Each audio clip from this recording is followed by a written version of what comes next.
My fellow flames of amethyst, power creep has been the hot topic these past few weeks within the gacha space, and more specifically surrounding games like Honkai Star Rail and how Honkai Star Rail has a very serious power creeping problem. Now, my good buddy Glaive here has a video called How Having No Power Creep Within Wuthering Waves Makes Other Gacha Games Look Desperate. Now, we're going to be reacting to this today.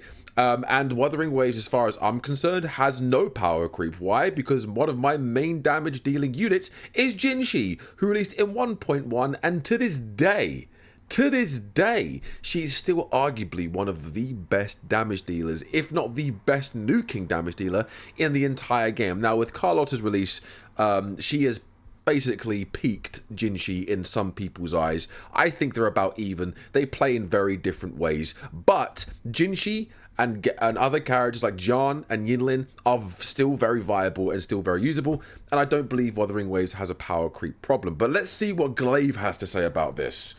Hey, did you skip this patch's DPS unit? Oh well, good luck clearing Memory of Chaos next cycle, loser. Oh, you wanted to wait for a character you actually like instead of pulling meta picks? I want that new Gilgamesh looking guy, the new like Kratos Gilgamesh fusion character that's in 3.0 or coming later on in the 3.0 updates.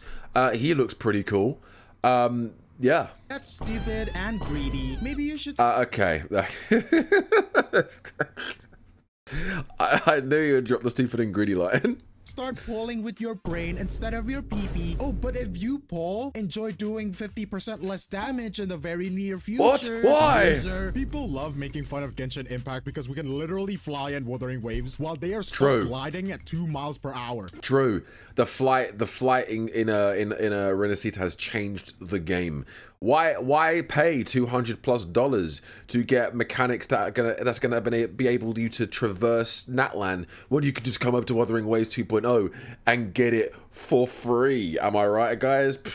Genshin players, free? No, I want to spend money for this shit. Meanwhile, over here on the good side of the river, nah, we get that shit for free. No drama. Bank account. Woof. Don't sweat it. But oddly enough, nobody ever clowns Honkai Star Rail for not even having a jump button. And trust me, that game has plenty of problems. But today we're locking in on one. Let's just see Mr. Pokey. Power creep. There has been drama among the content creator space, or should I say a discussion happening, and it's basically starting from Mr. Pokey posting this tweet. HSR has a power creep problem only if you allow it to happen, either by greed or stupidity. Change my mind. Oh no, HSR has a severe power creeping problem. The fact that he tweeted about this was funny to me. I just got my popcorn and was like, oh, let's see the drama unfold. We are all basically at like 10 HP, and I am the Yasuo about to cast. Now, if you don't know, I am not the biggest Star Rail fan. The biggest fan probably goes to Tectone. But anyways, my dislike towards the game is actually because of this exact issue. Power creep isn't something players allow to happen. It's something that happens to them. Like my uncle on summer break, power creep is literally forced onto me. So the idea that it's entirely on the player for falling victim to power creep is insane. Oh, but hold on. The Glue himself actually referenced this tweet by saying Mr. Pokey borderline made an EO take, which means he's right. He's just I didn't see this. Poorly. Mr. Pokey called y'all dogs. Just put the fries in the bag, Tails. I didn't know EO made that tweet, and he literally quoted himself. He was like, he almost made a take that I would make. Borderline. No, power creep's been a problem in every game. I'm sorry. Any live service game, gacha is live service. Any live service game, whether it be looter shooter, FPS, RPG, gacha, doesn't fucking matter. If it's live service, there's gonna be weapons, characters, content, armor sets, whatever it is, that's gonna be way better than what it was in the previous update or the previous patch. It's always going to be the case. And whether you like it or not, it's a live service game. They need to make their money somehow. What better way to make their money than to release something better and more powerful than the gear you had before? It's part of the process. It's how these free-to-play live service games make their money. Now, considering everything that has happened, it's safe to say that if EO agrees with your take, you better take a look at where you're standing, because you're on the wrong side. Just like Mr. Pookie over here. Now, absolutely demonstrably, this guy is getting obliterated in the replies and the quote retweets because of this insane take, and deservedly so, because the moment you start blaming the players for a problem that's fundamentally baked into the game. You're the problem. If you're suffering with power creep, it's actually you. Here's what you should do. Get out your wallet. Get out your credit or debit card. Insert the long number along with your sort code and account number. Click apply or spend or whatever the fuck, and just get the new character. That way you can clear the content. You don't there's no power creep, only if you let it bother you. Game systems, then I feel like you've lost the plot. Content creators and players alike have been pointing out the cracks in Honkai Star Rail's design for months now, and this tweet was just the spark that set off the fireworks in the new year. You've got people like, let's get to number 3, Box 2. explaining how smarter polls can only mitigate, not eliminate, the impact of power creep. Now, out of everyone here, if the jumping cardboard box PNG starts making sense, there is something seriously. When box 2 makes sense, you better run. You better really think about, what have I said? Power creep. Power creep. I'm sure power creep is only affecting you if you let it. No, but box 2 made a tweet that actually makes sense. You know, I'm sorry, but when multiple gacha content creators basically retweet what you've said and go, a lot of guys wouldn't agree with Mr. Pokey's take. A lot of guys, not this guy, you know, like wrong with the situation. I've had too much caffeine today. Power creep isn't a problem you can avoid, it's a problem you have to endure. Because when you strip it down, just like your mother last night, this isn't just a numbers game. This isn't just about damage percentages and team rotations. It's about how it feels to play the game. And that's where the real damage happens. But what if I tell you in Wuthering Waves, you don't have to worry about power creep at all? In fact, let me say this. Wuthering Waves has a power creep problem only if you allow it to happen. Alright, let's kick things off by talking about Wuthering Waves' character design. The glue in the system that makes power creep almost irrelevant here. The glue. Ladies and gentlemen, the glue. Bro, power creep's a problem only if you allow it to be, okay? The glue. Fucking, what's wrong with me today? Here's the genius of the character balancing in WUA. Every character is built with specific damage type and role, and they're balanced using something called damage percent multipliers. Sounds nerdy, I know. Hey, what can I say? I'm an Eastern CC.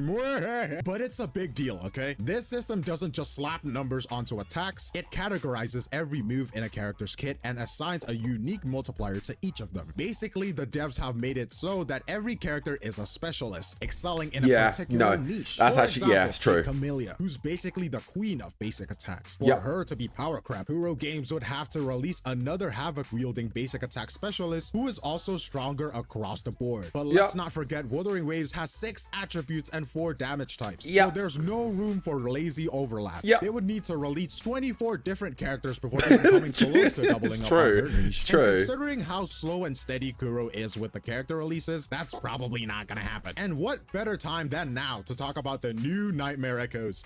You know what's crazy?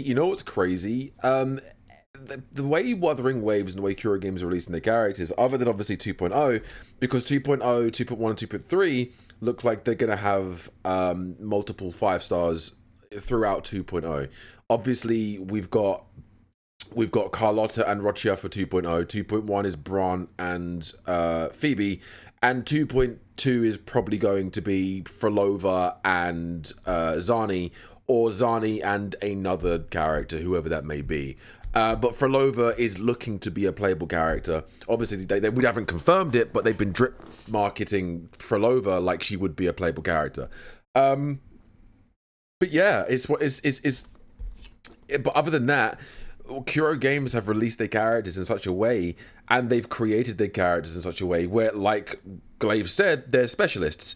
But if you look, like, again, if you look at anything, any live service game, the year one characters in any live service game, or the year one weapons or year one armor sets, are not going to be as strong as year 2 or year 3. You know, when we get to the first year anniversary in May, literally years, that's when we're gonna start hitting year 2's like characters. And if you compare year 2's first or second character compared to John or Yinlin, the more likelihood is, yeah, there's going to be a difference. There's going to be a difference. However, if there is power creep, it's going to be a very, very, very minute power creep, because every character plays in a certain way, and every character in this game has a specialist sort of like role, like what Glaive just said. New set of Echoes Kuro released that didn't just buff a few new characters, all but of them, the entire all roster, of them, yeah, including the standard and older units. It's the kind of addition that makes every character feels like the ecosystem also prevents power creep. The way the echoes are and the individual buffs these echoes give upon use of these certain echoes, yeah, the power creep is like devoid right here. Like it's like Kuro grabbed power creep by the throat and just slammed it against the wall and went, fucking stay there and think about what you did. Do not fucking turn around unless I tell you to. Like, that's literally what Kuro did with power creep. like they're still part of the meta, even months down the line. Rather than funneling players towards shiny new units, Kuro ensures that the whole roster remains viable, rewarding players for their previous investments and adding a layer of synergy to team building. And this balance doesn't just stop at individual characters, it's baked into the team building too. Every stat and every ability feels deliberately designed to play off each other, encouraging creative, unorthodox team combos that still work. Do you want to experiment with builds? Go wild. You're not punished for trying new combos because the balance system makes everyone feel like they have a purpose. Poor Calcara, man. They future-proof them with a system that rewards. Fuck's sake. Oh no. Wait, what? Why is Ling Yang here? Why is Ling Yang here? Don't tell me they're calling Ling Yang a femboy. Don't be saying. Why is Ling Yang there? I mean, hey, Rover looking a little bit overwhelmed here. You good, bro? Synergy, creativity, and specialization. Now let's contrast this with Genshin Impact, where all it takes to overshadow an existing Pyro DPS is releasing another Pyro DPS with better scaling or a flashier kit. It's one size fits all, and it reduces characters to numbers. No niche, no specialization. The old characters become bench warmers, not because they lack potential, but because the design philosophy encourages obsolescence. Meanwhile, in Wuthering Waves, it's an entirely different game. It keeps every character unique and viable, preventing overlap and ensuring they hold their value in diverse team comps. This is the difference between designing for lasting value and creating for short-term turnover. In Wuthering Waves, characters aren't just units to replace, they are tools to expand your playstyle, synergize with others, and remain relevant for months and even years to come. They don't ask, do you have their latest 5-star? But rather, can you adapt to the challenge? Now, content scaling is do you have the new? Can you have the new 5-star? Can you adapt the new 5-star to the challenge we have presented to you? The biggest reasons why Wuthering Waves stands out in the gacha space. Instead of forcing you to pull for some must-have characters to clear endgame content, Wuthering Waves puts the focus on skills, to the glorious ones. This means you're not just sitting there wondering if your roster is good enough, you're asking yourself if you are good enough. Whenever Kuro I'm trash. drops a new enemy or boss, they don't slap on some ridiculous requirements like bring this specific 5-star or go cry in a corner like Honkai Star Rail does. No, sorry. Instead, these enemies are built to challenge your game knowledge, your ability to dodge attacks, time your parries, learn rotation, and manage your team efficiently. It's not just about raw damage numbers, it's about game knowledge. For example, breaking the stagger bar before the fallacy of no return Ghost Seeker mode, or managing AoE attacks that punish you if you're not paying attention. Inferno Rider can actually suck my cock. I hate Inferno Rider. He's more difficult than the fallacy of no fucking rewards. Honestly, fuck that fire Ghost Rider B-Tech Wish version prick.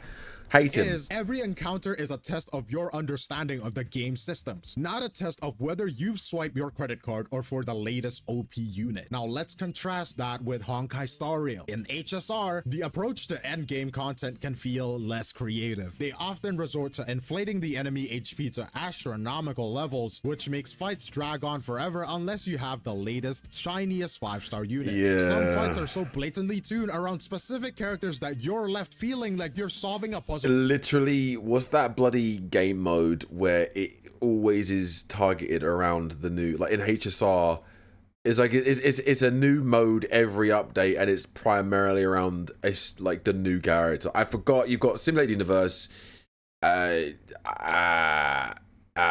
of Chaos, Pure Fiction, that piece of shit game mode. That is doggy doo-doo. Pure Fiction is just get in a bin. Like, honestly, fuck off. With missing pieces if you didn't pull them. And of course, that might work in a turn-based system like HSR's, where your options are more limited, but it highlights just how different Wuthering Waves is. Kuro doesn't need to rely on cheap tricks like bloated stats to keep you engaged. The kicker is that this design philosophy helps Wuthering Waves dodge the power creep trap entirely by focusing on skill-based progression and making every enemy defeatable with a well-thought-out strategy. They ensure that old characters never lose their value. You don't have to keep chasing the meta, you just gotta keep improving your game. Wuthering Waves says get good, not get the new character. It's a game that rewards strategy, time. But I got the new character, and I can't beat the content. Kuro Games, better get good then, scrub, or you're gonna be in for a long night, buddy boy.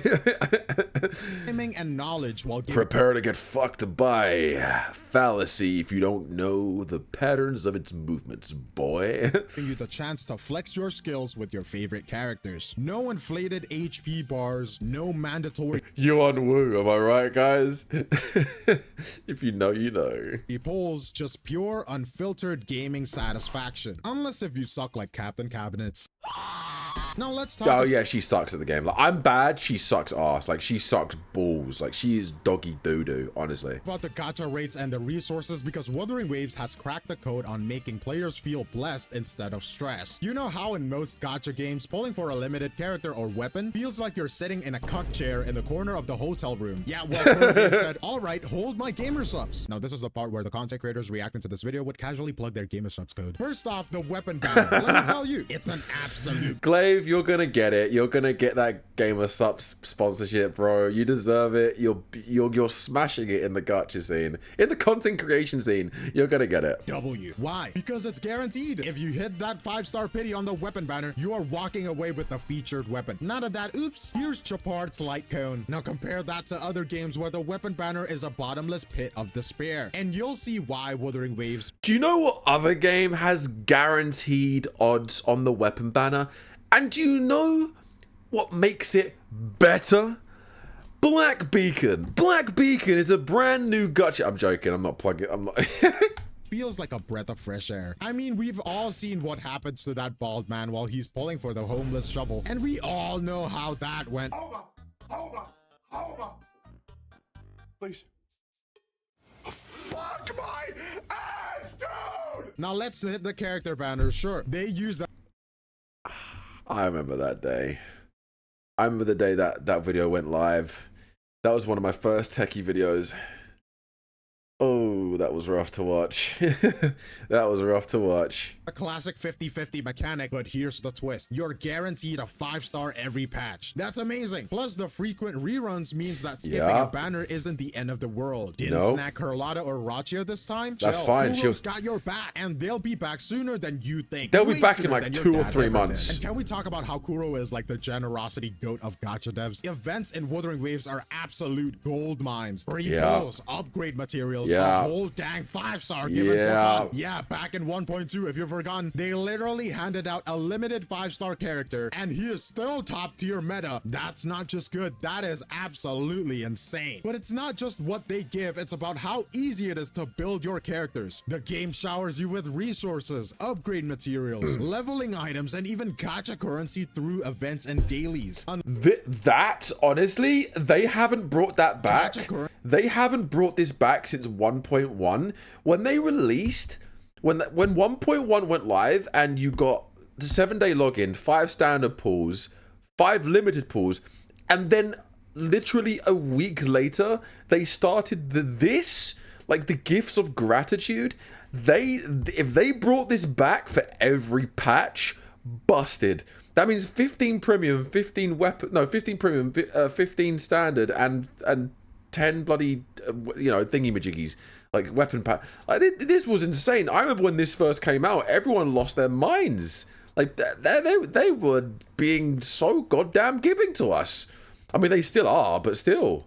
Currency through events and dailies. Unless you're min-maxing crit rolls, you are never stuck in that classic gacha grind where you're begging for scraps just to ascend your team. And because characters aren't power crept into oblivion, everything you invested into those rosters stays valuable for the long haul. Now let's give a bombastic side eye for the competition for a second. Take Honkai Star Rail for example. Over there, you're not even guaranteed to get a single 5-star per patch if your luck is bad. By contrast, Wuthering Waves makes you feel like you're actually rewarded for your time and effort, and that's a massive W for player satisfaction. Yes, but like Wuthering Waves, they basically every patch they give out enough events for you to basically guarantee you a new 5-star, or at least you're on the very cusp of one.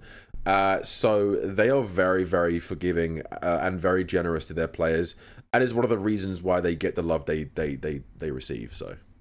Whether you're a free-to-play grinder or someone who loves to spend a little or a lot, Wuthering Waves gives you the tools to thrive. The gacha rates are forgiving, the resources are abundant, and the devs actually seem to care about making you feel like you're winning. It's not just about pulling characters, it's about building them, playing them, and knowing that your investment is here to stay. Wuthering Waves doesn't feel like it's just a gacha game, it's a gacha dream. Generous events, guaranteed rewards, and devs who don't gatekeep fun. What more could you ask for? And I think this isn't just some random stroke of luck. It's a direct result of Kuro's unparalleled communication and responsiveness. Again, Wuthering Waves isn't just a gacha game, it's a gacha dream. From balanced character designs to player-first dev communication, this game shows that you don't need to inflate numbers or gatekeep content to stay relevant. While other games are out here handing you calculators to figure out which new unit can survive the HP bloat Olympics, Wuthering Waves proves that strategy, skill, and generosity can lead the charge, unless you're Captain Cabin.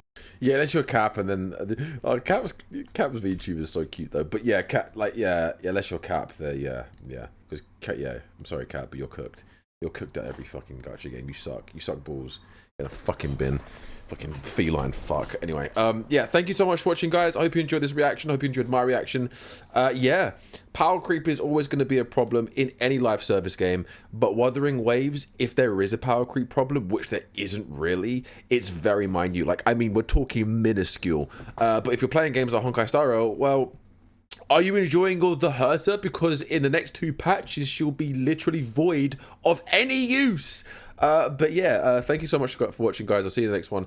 Leave a like and subscribe, and leave a comment down below. Let's see if we can get to 5,000 subscribers by the end. By Wuthering Waves' first anniversary.